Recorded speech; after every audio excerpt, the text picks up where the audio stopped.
Hello students, welcome to class 10 English classes. तो मैंने आपको इससे पहले वाली वीडियो में डस्ट ऑफ स्नो पोएम की फुल एक्सप्लेनेशन दी थी और ज़्यादा लेंथी पोएम नहीं थी, सिर्फ 8 लाइंस की पोएम थी और बहुत इजी थी। आई होप आपको समझ आ गई होगी। और अगर आपने उस वीडियो को नहीं देखा है तो मैं लिंक डिस्क्रिप्शन बॉक्स में डाल दूँगी, आप वहाँ जाकर उस पोएम को देख सकते हैं। तो आज हम इस पोएम की dust of snow by Robert Frost की पोइटिक डिवाइसेस और कुछ क्वेश्चंस देखेंगे। सो हम इसकी पोइटिक डिवाइसेस स्टार्ट करते हैं। सबसे पहले पोइटिक डिवाइसेस हैं एलिट्रेशन। एलिट्रेशन का मतलब होता है साउंड में जब रिपीटेशन होती है, जैसे in the line 7th line में, मैं यहाँ आप देख सकते हैं साइड में मैंने पोएम लगा दी है, आप वहाँ से लाइन देख सकते हैं। 7th लाइन में लिखा है and saved some part, saved and some contain sound of repetition of s, so it's the use of alliteration in this line. Next poetic device is metaphor. metaphor वो होता है जिसमें हम कंपैरिजन करते हैं। तो यहाँ पर मेटाफोर यूज़ हुआ है द डस्ट ऑफ स्नो। तो जो स्नो है वो स्मॉल ग्रेन्स ऑफ डस्ट के साथ कंपेयर किया गया है। Next is एंजेम्बमेंट। एंजेम्बमेंट में क्या होता है, लाइन जो है कंटिन्यू होती है सेकेंड लाइन मतलब नेक्स्ट लाइन में भी, और जिसके ऊपर जो है पूरी की पूरी पोएम इसी लिटरेरी डिवाइस के ऊपर जो है डिपेंड होती है। जैसे कि हेमलॉक ट्री जो था उसके ऊपर ही मतलब जो है क्रो बैठा था, उसके ऊपर जो क्रो बैठा था उसने उस डाली को हिलाया था, तब उसके ऊपर स्नो गिरी थी। तो हेमलॉक ट्री का एक बहुत ही मेन जो है इसके अंदर रोल है। तो ये कौन सी पोइटिक डिवाइस होती है, एंजेम्बमेंट। अगर आपको एंजेम्बमेंट पोइटिक डिवाइस के बारे में और जानना है तो आप मुझे कमेंट में बताइएगा, मैं आपको नेक्स्ट वीडियो में एंजेम्बमेंट पोइटिक डिवाइस को अच्छे से एक्सप्लेन कर दूंगी। उसके बाद आता है साइनेक डोचे। साइनेक डोचे जो इस पोएम में यूज़ हुआ है वो यूज़ हुआ है हार्ट, चेंज ऑफ मूड।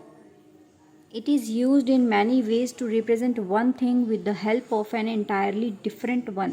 ये जो है बहुत ही तरीक़ों में यूज़ होती है एक चीज़ को रिप्रेजेंट करने के लिए जो दूसरी चीज़ से बिल्कुल ही अलग है। जैसे कि हार्ट को जो है चेंज ऑफ मूड के साथ, दोनों चीज़ें कितनी अलग अलग हैं लेकिन उसको यूज़ किया गया है, तो इस लिटरेरी डिवाइस को हम साइनेक डोचे बोलते हैं। The poet uses this device to represent the whole in the first line of the second stanza.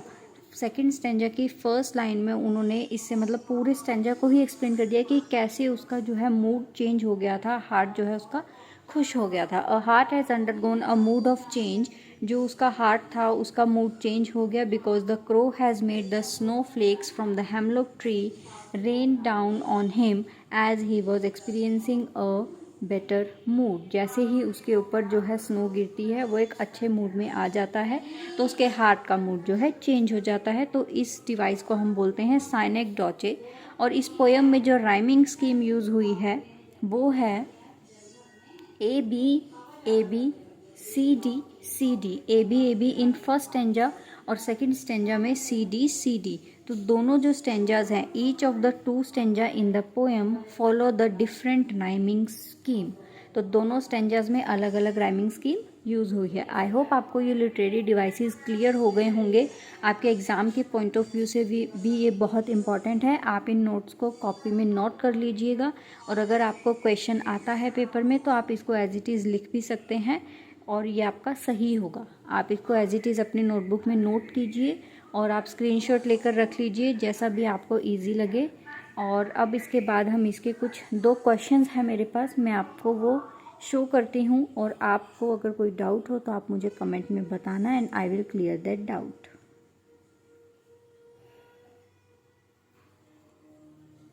अब हम डस्ट ऑफ स्नो पोएम के क्वेश्चंस करेंगे। तो हम क्वेश्चंस देख लेते हैं इसके किस टाइप के हैं।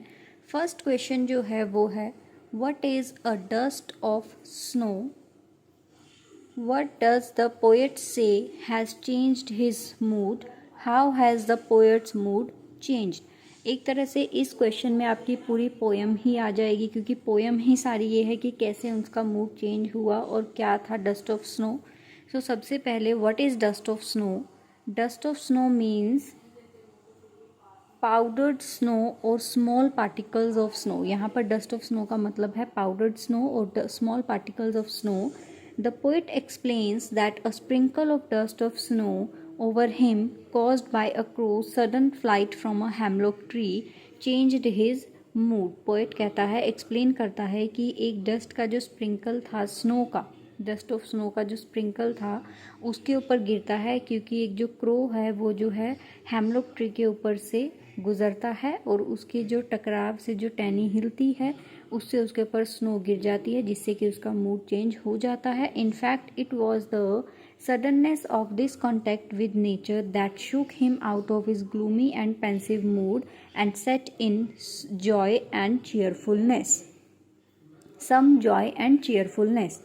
So वो बोलता है कि जो ये नेचर का ही कांटेक्ट होता है जो उसके साथ मतलब उसकी जो ग्लूमी यानी कि उसके सैड और पेंसिव मूड को जो है एक हैप्पी और जॉयफुलनेस मूड में चेंज कर देता है।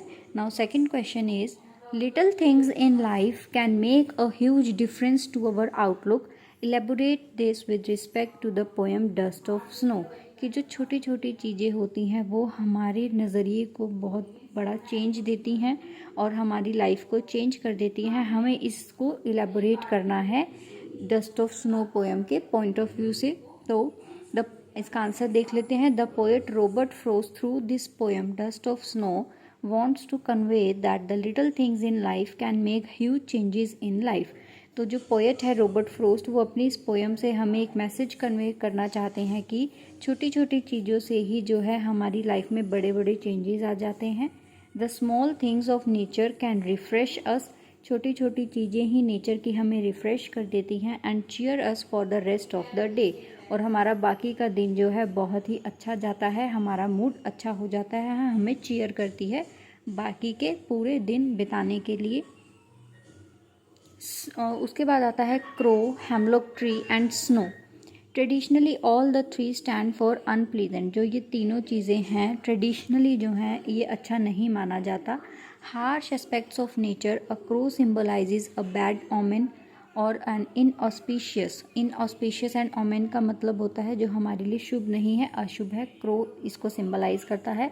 Hemlock symbols death because of its poisonous flower. जो हेमलॉक ट्री होता है वो डेथ को सिंबलाइज करता है क्योंकि उसके ऊपर पॉइजनस फ्लावर्स लगते हैं। And snow symbolises bareness and suffering. वो हम किसी चीज़ के ऊपर सफरिंग कर रहे हैं या किसी चीज़ को बेयर कर रहे हैं वो उसको सिंबलाइज करता है। But they have been used by the poet to uplift his mood and make feel positive. लेकिन पोएट ने इसको इसलिए यूज़ किया है क्योंकि इसकी वजह से ही उसको पॉजिटिव फील हुआ और उसका मूड अपलिफ्ट हुआ यानी कि उसका मूड अच्छा हुआ जो पहले ख़राब था।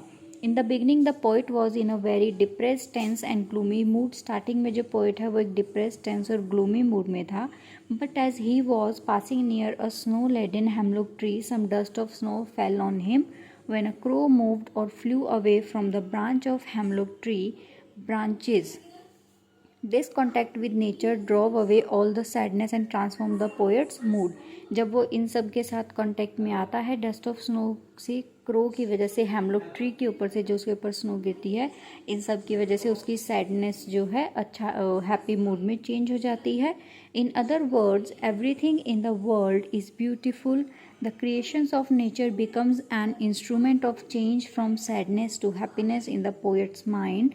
The poet wants to emphasize that every object of nature, whether a poisonous tree or a bad omen, can be helpful in bringing about pleasure। तो हमने अदर वर्ड्स में यानी कि अगर हम शॉर्ट में बात करें तो हर एक चीज़ जो दुनिया की है वो एक ब्यूटीफुल क्रिएशन है नेचर का, और चाहे हम उसको बैड ओमेन माने या पॉइजनस माने लेकिन वो भी हमारे लिए हेल्पफुल हो सकता है अपना प्लेजर, अपनी खुशियाँ पाने में। तो ये थे आपके डस्ट ऑफ स्नो के literary devices and 2 questions which I discussed with you. अगर आपको और कोई डाउट है और आप कुछ पूछना चाहते हैं तो आप मुझे कमेंट बॉक्स में बताएं and please subscribe my channel.